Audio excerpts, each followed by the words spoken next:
आपसे क्लास 8 का social science का यानी कि सामाजिक विज्ञान का प्रैक्टिस पेपर जो है वो सॉल्यूशन के साथ आपके साथ डिस्कस कर रहा हूँ। ठीक है, तो मैं आपको बताऊंगा कि ये जो पूरा पेपर है 5 पार्ट में डिवाइडेड है। ओके, और जो आपका पहला पार्ट है उसमें 12 क्वेश्चन है जिसमें MCQ है, और फिर खंड खा में 2 से 5 वाले 3 नंबर के हैं जो 40 शब्दों में लिखने हैं।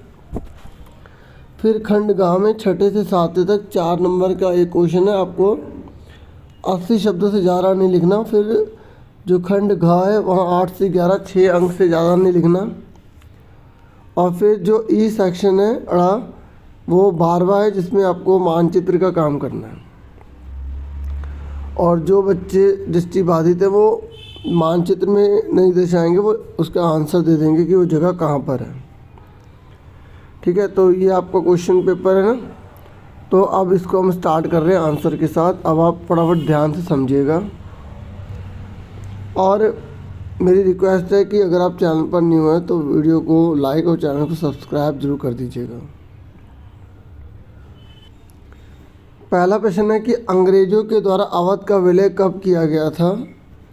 मतलब अंग्रेज़ों ने अवध को कब मिला लिया था, 1810 में, 25 में, 40 में, 56 में। तो इसका आंसर है 1856। आप पहले को ट्राई करना, ठीक है। 1857 में भारत का गवर्नर जनरल कौन था। और अगर कोई बच्चा इंग्लिश मीडियम देख रहा है तो उसकी वीडियो भी आपको मिल जाएगी या तो डिस्क्रिप्शन में, ठीक है, या आप चैनल पर जाके प्लेलिस्ट में देख सकते हैं। तो 1857 में भारत का गवर्नर जनरल कौन था, तो लॉर्ड कैनिंग था। 57 की बात हो रही है, या विलियम बेंटिंग था, लॉर्ड मिंटो था, या लॉर्ड इरविन था। तो लॉर्ड कैनिंग था, ठीक है। फिर 1857 में झांसी में विद्रोह का नेतृत्व किसने किया, जो झांसी की लड़ाई में किसने साथ दिया, तो नाना साहब ने, वीर कुंवर सिंह, रानी लक्ष्मीबाई या ब्रिटिश कद्र। तो रानी लक्ष्मीबाई सब जानते हैं, खूब लड़ी मर्दानी, वो तो झांसी वाली रानी थी, है ना, पढ़ी होगी अपने कविता। नेक्स्ट है कटीली झाड़ियाँ एवं गुल्म मुख्यतः कहाँ उगते हैं।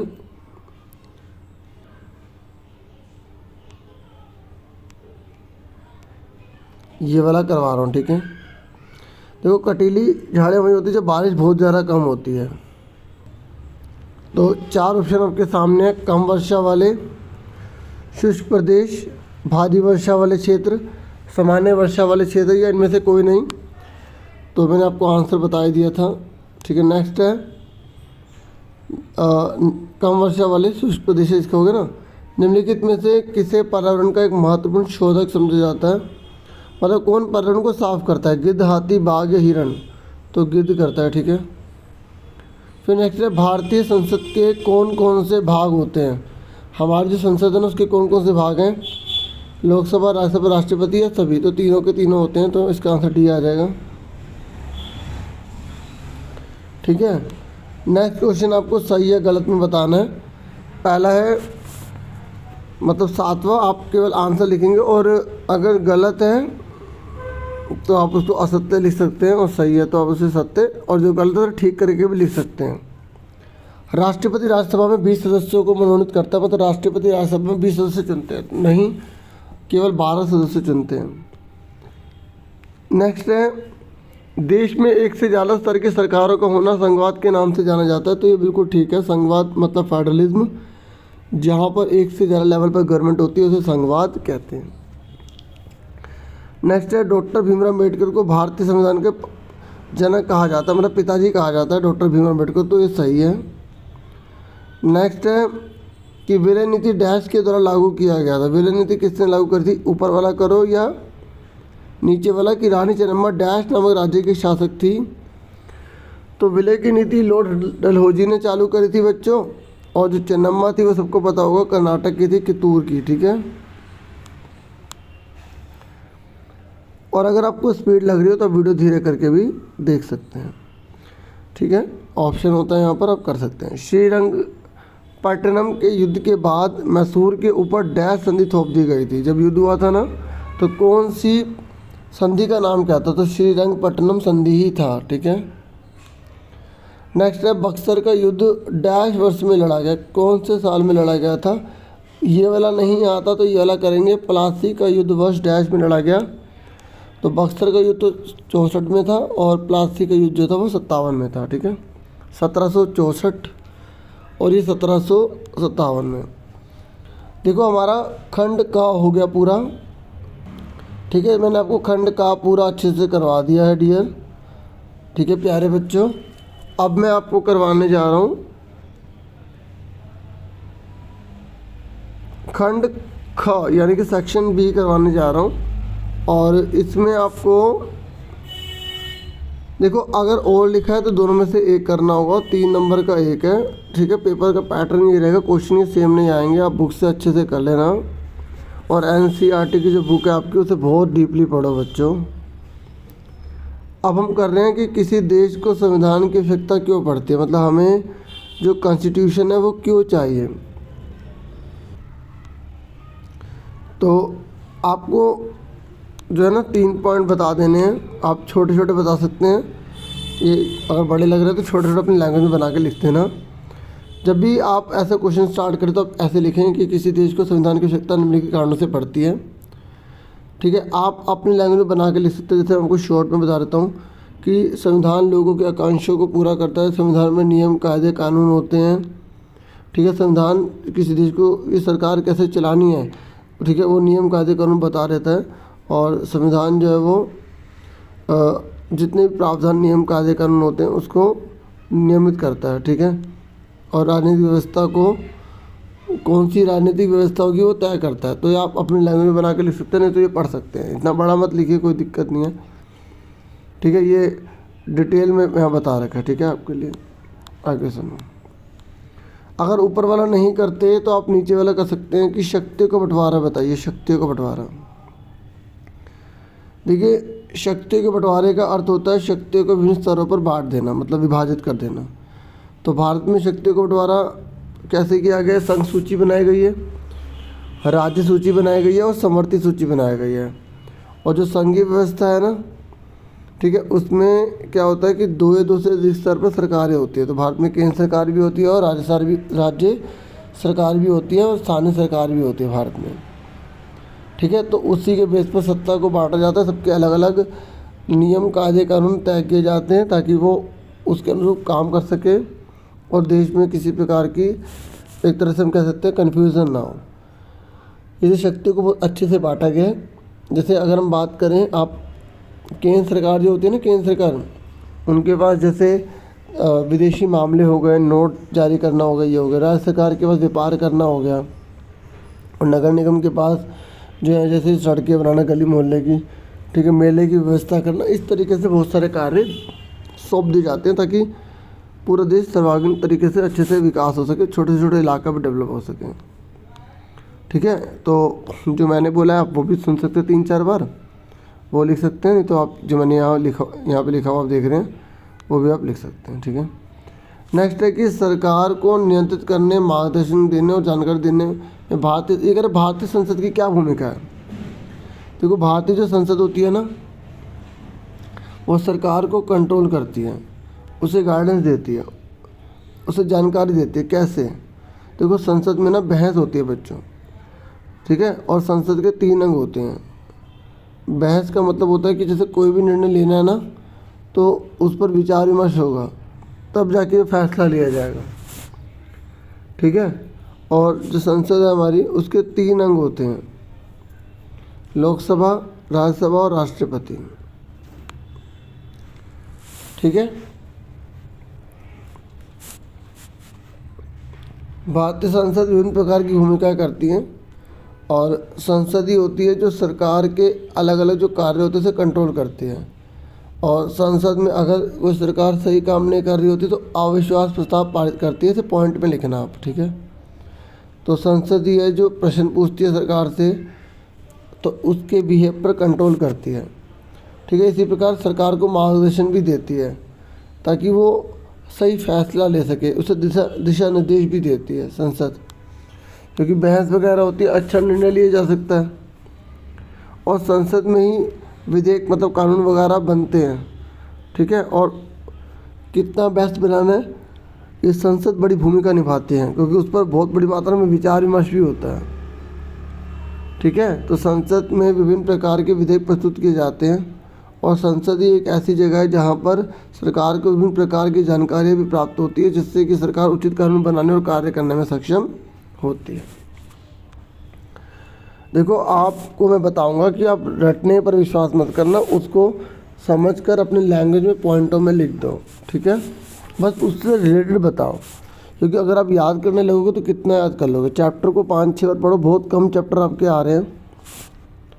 ये कह रहा है कि भूमि के संसाधन को बचाने के उपाय बताइए। जो संरक्षण मतलब तो बचाना, तो भूमि एक संसाधन है। आप बोलोगे सर भूमि एक संसाधन, उसको कैसे बचाएंगे? क्या उसको हम किसी थैले में डाल के रखेंगे? नहीं। देखो, भूमि एक संसाधन है ना, तो उसका प्राकृतिक रूप होना चाहिए। अब मान लो वहाँ पर पोल्यूशन हो जाएगा तो ज़मीन की ताकत ख़त्म हो जाएगी। तो उसके लिए आप क्या करो कि ज़मीन की ताकत बनी रहे। आप पहला लिख देना पेड़ लगाकर, ठीक है, और अपने लैंग्वेज में बनाकर लिखो। नहीं तो ये भी लिख सकते हो कि भूमि संसाधन के संरक्षण के लिए सबसे कारगर और महत्वपूर्ण उपाय है अधिक से अधिक पेड़ लगाओ। अगर हम अधिक से अधिक पेड़ लगाएंगे तो हम भूमि का संरक्षण कर सकते हैं। पौधे भूमि संसाधन के संरक्षण के लिए एक महत्वपूर्ण भूमिका निभाते हैं। दूसरा, अतिचारण पर रोक। अतिचारण मतलब पता है, अगर पशु बहुत बड़ी मात्रा में ज़मीन को चरते रहेंगे तो ज़मीन खराब हो जाएगी और वहाँ बंजर हो जाएगी ज़मीन। तो पशुओं की चराई को कंट्रोल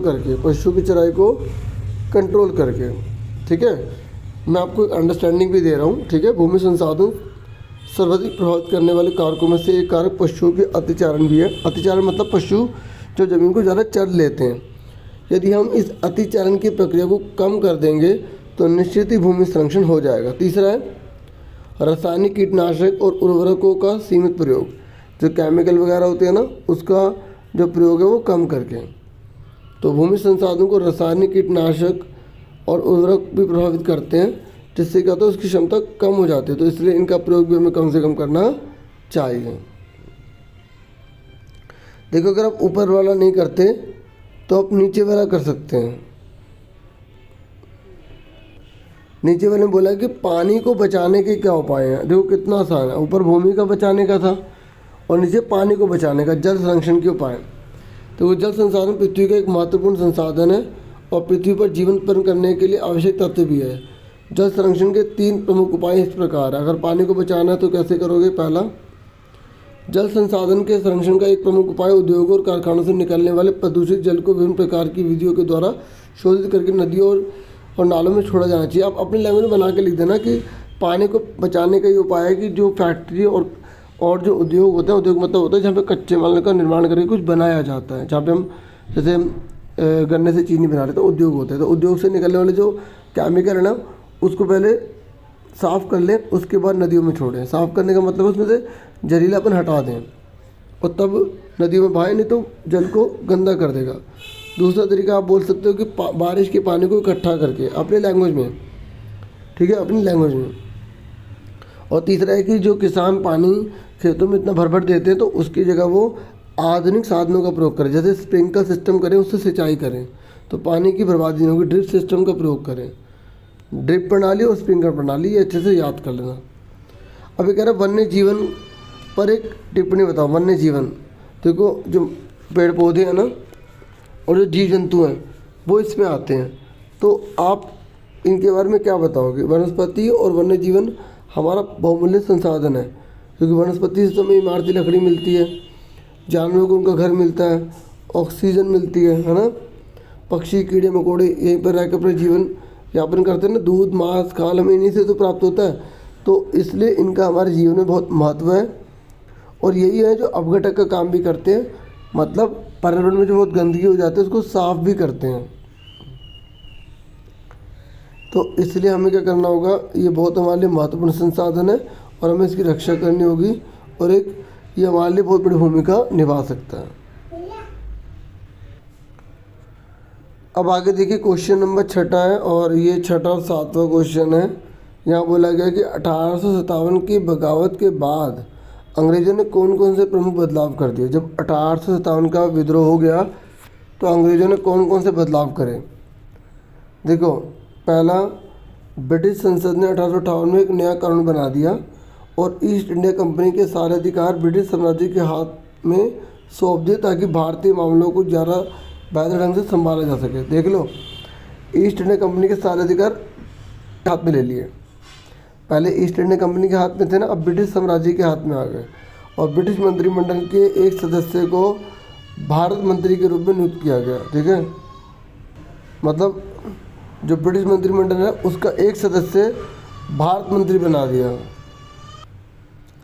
उसे भारत के शासन संबंधित मामलों को संभालने का जिम्मा सौंपा गया। ठीक है, उसे सलाह देने के लिए एक परिषद का गठन किया गया। मतलब पूरा भारत को किस तरीके से कंट्रोल करना ना, इन्होंने बहुत अच्छी प्लानिंग कर ली, जिसे इंडिया काउंसिल कहा जाता था, इन्होंने नाम भी रखा। और भारत के गवर्नर जनरल को वायसराय का ओहदा दे दिया गया और इस प्रकार उसे इंग्लैंड के राजा रानी का निजी प्रतिनिधि घोषित कर दिया गया कि प्राण बंदा है भाई। और फलस्वरूप अंग्रेज सरकार ने भारत के शासन की जिम्मेदारी सीधे अपने हाथ में ले ली। ठीक है, तो अपना बना के ले सकते हो, शॉर्ट बता देना कि भाई जितना भी जो ब्रिटिश सरकार है ना, उन्होंने ईस्ट इंडिया कंपनी का अधिकार लेके ब्रिटिश मंत्रिमंडल को दे दिए और गवर्नर जो जनरल जो था ना, उसे वायसराय का ओहदा दे दिया, उसके अधिकार शक्तियाँ बढ़ा दी और सीधा भारत का कंट्रोल ब्रिटिश गवर्नमेंट के हाथ में आ गया। और दूसरा है कि देश की सभी शासकों को भरोसा दिया गया कि भविष्य में कभी भी उनके भू क्षेत्र पर कब्जा नहीं किया जाएगा। ठीक है ना, मतलब जितने भी राजा महाराजा उन्हें बोल दिया कि आपकी ज़मीन पर कब्जा नहीं होगा। उन्हें अपनी रियासत अपने वंशजों, यहाँ तक कि गोदले बच्चों को भी देने की पूरी छूट दे दी गई। ये करा, ठीक है ना। और ब्रिटेन की रानी को अपना अधिपति स्वीकार करें, मतलब ब्रिटेन की रानी को अपना मान लो सब कुछ। इस तरह भारतीय शासकों को ब्रिटिश साम्राज्य के अधीन शासक चलाने की छूट मिल गई, मतलब शासन चलाने की छूट मिल गई। और क्या किया, सेना में भारतीय सिपाहियों का अनुपात कम कर दिया गया, क्योंकि अब देखो ब्रिटिश सरकार झटका खा चुकी थी। 1857 में इतना बड़ा विद्रोह हुआ तो ब्रिटिश सरकार ने क्या देखा कि भाई भारतीय लोगों ने विद्रोह कर दिया, तो उन्होंने अपनी सेना भर दी और उन्होंने अलग अलग लोगों को भर्ती कर लिया ताकि ये आपस में एक जाति के होंगे तो संगठित हो जाएंगे और फिर ब्रिटिश सरकार के खिलाफ हो जाएंगे, इसलिए। और मुसलमानों की ज़मीन और संपत्ति बड़े पैमाने पर जब्त की गई। उन्हें संदेह और शत्रुता के भाव से देखा गया और अंग्रेज़ों को लगता था कि यह विद्रोह उन्होंने ही खड़ा किया था। अंग्रेज़ों ने फैसला किया कि भारत के लोगों के धर्म और समाजी रीति रिवाजों का सम्मान करेंगे। ठीक है, आपको इसे भी 3 याद कर लो। और भूस्वामी और जमींदारों की रक्षा करने और ज़मीन पर उनके अधिकारों को स्थायित्व देने के लिए भी नीतियाँ बनाएगी। जो ज़मीन के मालिक है, ज़मीन के मालिक बने रहेंगे। जो ज़मीन के मालिक है ना, वो ज़मीन के मालिक बने रहेंगे। अगर ऊपर वाला नहीं करते तो नीचे वाला करना पड़ेगा। कि 1857 के बगावत के कारण क्या थे, आखिर बगावत हुई क्यों? देखो, 1857 की क्रांति के बहुत से कारक देखने को मिलते हैं जिन्होंने इस बगावत को प्रारंभ करने में अपनी महत्वपूर्ण भूमिका निभाई। इनमें से कुछ प्रमुख कारण इस प्रकार हैं। पहला, 1857 की क्रांति के लिए एक महत्वपूर्ण कारण लॉर्ड डलहौजी की हड़प नीति थी। ठीक है, और लॉर्ड डलहौजी की इस हड़प नीति के द्वारा देशी राजाओं को अपने अधिकार के रूप में गोद लेने का अधिकार समाप्त कर दिया गया। ये पढ़ा था ना, गोद लिए बच्चे को नहीं माना जाएगा और सारी रियासत ब्रिटिश सरकार अपने कब्जे में ले लेगी। और कई रियासतों को ब्रिटिश साम्राज्य में जबरन मिला लिया गया और बहुत से राजा महाराजाओं का कब्जा ब्रिटिश सरकार ने अपने कब्जे में कर लिया। और क्या हुआ, एक घटना ये थी कि 1857 की बगावत का एक कारण यह भी था कि ब्रिटिश सरकार के द्वारा राजाओं को पेंशन एवं उपाधियों को समाप्त कर दिया गया। मतलब जो पेंशन मिलती थी, जो उपाधि मिलती थी, सब खत्म कर दी। और जिसके कारण इन राजाओं में, जिनमें पेशवा बाजीराव द्वितीय के दत्तक पुत्र नाना साहब थी, उनकी पेंशन भी बंद कर दी। ऐसे कर्नाटक, सूरत और तंजौर के राजाओं की उपाधियों को भी खत्म कर दिया। और ब्रिटिश सरकार की इन नीतियों के कारण इन राज्यों में काफ़ी गुस्सा था, जो अंत में बगावत के रूप में उभर कर सामने आया। ऐसी 1857 की क्रांति के लिए जिम्मेदार कारण अवध का विलय माना जाता है। और अवध का जो अंतिम नवाब था ना, वाजिद अली शाह, को वैध अधिकारी था, लेकिन ब्रिटिश सरकार ने बोला कि ये कुशासन से काम कर रहा है, तो उसके राज्य को भी अपने राज्य में मिला लिया, जिससे विद्रोह की भावना बढ़ गई। ठीक है, वाजिद अली शाह को मतलब माना नहीं उन्होंने और विद्रोह बढ़ गया, फिर आम लोग खिलाफ हो गए। 1857 की क्रांति के लिए ब्रिटिश राजस्व नीति भी बहुत जिम्मेदार थी। देखो, 1857 में इसलिए भी विद्रोह हुआ क्योंकि ब्रिटिश सरकार ने जो टैक्स का नियम बना रखा था, बहुत बड़ा कारण था। ब्रिटिश सरकार की भू राजस्व नीति के कारण किसानों का अत्यधिक शोषण हुआ और किसान विभिन्न प्रकार की ऋण के जाल में फंस गए और निरंतर ब्रिटिश सरकार की भू नीतियों का शिकार होते चले गए। अब यह है कि 1857 की बगावत की तो हो गया ना। अब नेक्स्ट क्वेश्चन है, राष्ट्रीय सरकार के चुनाव में, जैसे अगर देश की सरकार बनाने तो उसमें भारतीय संसद की भूमिका बताइए। जो भारत की संसद है ना वो क्या काम करती है। देखो, संसद, भारत में संसद देश की सर्वोच्च कानून बनाने वाली संस्था को कहा जाता है, ठीक है। और भारत की संसद में 2 सदन हैं जिन्हें लोकसभा और राज्यसभा के नाम से जाना जाता है। और इसके साथ ही संसद का एक अभिन्न अंग और है राष्ट्रपति। पहले हमने ये बता दिया कि संसद में 3 जने होते हैं, लोकसभा, राज्यसभा और राष्ट्रपति।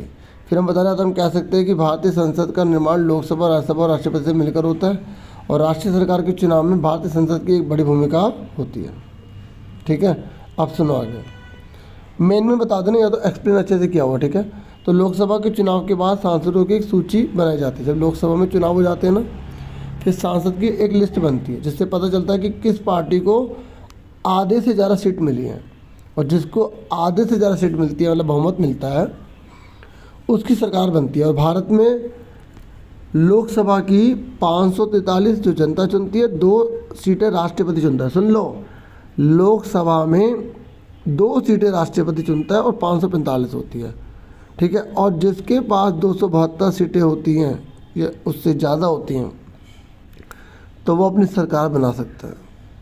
जैसे इस समय बीजेपी की सरकार है क्योंकि उसके पास 272 से ज़्यादा सीटें हैं, ठीक है। अगर आपके मन में आए कि अगर सर किसी के पास ना हो तो 2 या 3 पार्टियां मिलकर सरकार बनाती है, उसे बोलते हैं गठबंधन की सरकार।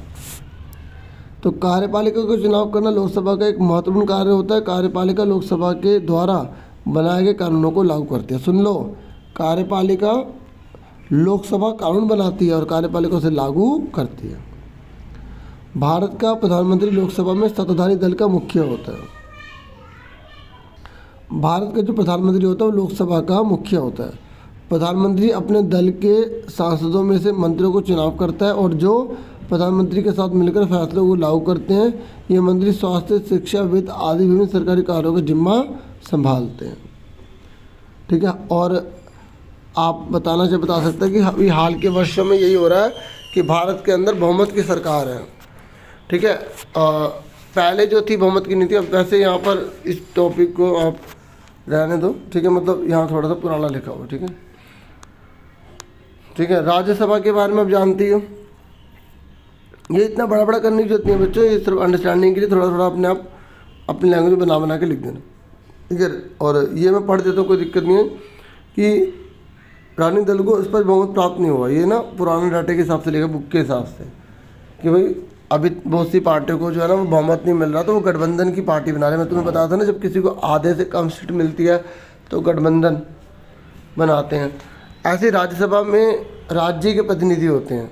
जैसे पंजाब में जिसकी सरकार बनी है, जिसको जितनी सीटें मिली उसके अनुसार उतने बंदे राज्यसभा में जाएंगे। जैसे दिल्ली के अंदर 3 सीटें राज्यसभा की हैं और दिल्ली में केजरीवाल सरकार है, तो केजरीवाल के 3 बंदे जो हैं राज्यसभा में गए होंगे। तो किसी भी विधेयक को कानून का रूप तभी मिलेगा जब राज्यसभा से मंजूरी देगा, राज्यसभा के भी साइन चाहिए, तभी जो लोकसभा ने जो बिल पास किया है राज्यसभा के पास जाएगा और राज्यसभा जो है उस पर साइन करेगी तो बिल तब कानून बनेगा। और राज्यसभा चाहे तो उस कानून को बोल सकते हैं भाई इसको रिवाइज़ करो, इसमें कुछ खामी है। और पर राज्यसभा किसी बिल को ना 14 दिन तक रोक सकती है। अगर वो 14 दिन तक उसे नहीं पास करती तो वो बिल अपने आप पास हो जाएगा। अब हमारा खंड घ है। देखिए पैसेज है और पैसेज मैं नहीं पढ़ूंगा, आप इसे देख लो और इसके आंसर देखो। पहला, मृदा संसाधन के लिए मुख्य खतरा क्या है, मतलब मिट्टी के लिए खतरा क्या है। मृदा प्रदूषण, मिट्टी का बह जाना ऊपर का। और निम्नलिखित में से कौन सा मृदा निम्नीकरण में सहायक कारक नहीं, कौन सा है जिससे मिट्टी की ऊपरी परत नहीं हटती, तो जमीन स्थलाकृति, ठीक है। फिर ये कह रहे हैं मिट्टी को हम खराब होने वाले कौन से कारण है, मतलब मिट्टी प्राकृतिक रूप में नहीं रह पाती कौन से कारण है, दोनों है, प्रकृति को मारने में दोनों, ठीक है। और फिर एक पैसेज है डियर, और प्यारे बच्चों जब पैसेज आप पढ़ते हैं तो आराम से पढ़ा करो। कई बार पैसेज के आंसर, पैसेज के वजह में पुराने क्वेश्चन के आंसर ऊपर वाले आंसर मिल जाते हैं, तो आप जब पेपर में आएगा तो पहले पैसे थोड़े से देख लेना, ठीक है, ताकि आपको बेनिफिट मिल जाए। अलीवर्दी खान की मृत्यु के बाद बंगाल के नवाब कौन बने थे? तो सिराजुद्दौला बने थे, हमें पता ही है, अब उसमें पैसेज में भी है। बंगाल में कठपुतली शासक कौन चाहता था? अंग्रेज चाहते थे, यानी कि कंपनी। नेक्स्ट है, किलेबंदी रोकने और राजस्व चुकाने का हुक्म कंपनी को किसने दिया था? बताओ किसने दिया था? तो सिराजुद्दौला ने दिया था। उसके बाद बच्चों ये आपके सामने एक इस प्रकार का क्वेश्चन है, और अब आपको बताना है कि विधानसभा की सबसे बड़ी पार्टी कौन सी है। देखो ये तो टोटल लिखा हुआ है, सबसे बड़ी पार्टी कौन सी है? ये लिखा हुआ क्षेत्र विकास पार्टी 116, ठीक है। तो 116 ये आगे क्षेत्र विकास पार्टी। सरकार के गठन के लिए बहुमत की संख्या कितनी होती है? मेजोरिटी कितनी चाहिए? तो 285 का आधा करके 1 जोड़ दो, ठीक है, तो 143 हो गया, तो 143 आ गया। फिर क्या, निर्दलीय कौन होते हैं? जो किसी दल के नहीं होते, जो किसी राजनीतिक पार्टी के भाग नहीं लेते। फिर एक पैसेज है बच्चों, देखो पैसेज से स्कोर कर लोगे काफ़ी। अब अगर कर्क रेखा किस महाद्वीप से होकर गुजरती है? हमें पता ही है एशिया, क्योंकि भारत से भी गुजरती है। और यूरोप को एशिया में कौन सा पर्वत अलग करता है? सबको पता है कि यूराल पर्वत जो है वो अलग कर देता है। फिर कह रहे कि पूर्वी गोलार्ध में स्थित महाद्वीप कौन सा है? पूर्वी गोलार्ध, पूरब में कौन सा है? एशिया है, ठीक है। और यूरोप और एशिया के संयुक्त भाग को क्या बोलते हैं? यूरेशिया। दोनों को जोड़ दो ना, ठीक है। फिर आपका मानचित्र है डियर, और मानचित्र में आपको ये दे रखे हैं, तो आपको बताना है कि भारत की राजनीतिक रेखा मानचित्र पर 1857 की बगावत से जुड़े निम्नलिखित स्थानों को दर्शाओ। बताओ दिल्ली, झांसी, बरेली, फैजाबाद, ठीक है, ये आपको दर्शाना है, ठीक है। और 1857 में भारत के गवर्नर जनरल कौन था? तो लॉर्ड कैनिंग था। अच्छा ये पुराना आ गया, एक मिनट, तो ये मैप में दिखा दिया हमने।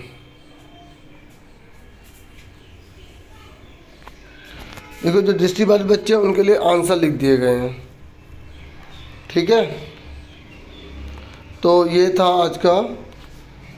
और आप ये देखो, ये बता रहा था, ये जो झांसी है, बरेली है, फैज़ाबाद है और ये कानपुर, ये सब यूपी में है, और दिल्ली जो है वो दिल्ली है, ठीक है। तो बाकी पढ़ देता हूँ दृष्टि वाले बच्चों के लिए। 1857 की बगावत के दौरान मुगल सम्राट कौन थे? बहादुर शाह जफर थे, ठीक है। फिर नेक्स्ट है, झांसी वर्तमान में भारत के किस राज्य में स्थित है? तो झांसी जो है वो यूपी में, अभी मैंने आपको बता दिया। बिहार के उस पुराने जमींदार का नाम बताओ जिन्होंने 1857 की बगावत के दौरान विद्रोही सिपाहियों का साथ दिया था? तो कुंवर सिंह ही है, ठीक है, बिहार के थे वो। और फैज़ाबाद वर्तमान में किस राज्य में? यूपी में है। और कानपुर 1857 की बगावत की अगुवाई किसने करी थी? कानपुर में नाना साहब ने करी थी। तो ये था। बाकी मैंने संस्कृत का बना रखा है, मैथ्स का बना रखा है, आप वो भी पेपर देख सकते हैं। Thank you for watching and listening carefully. Take care dear students.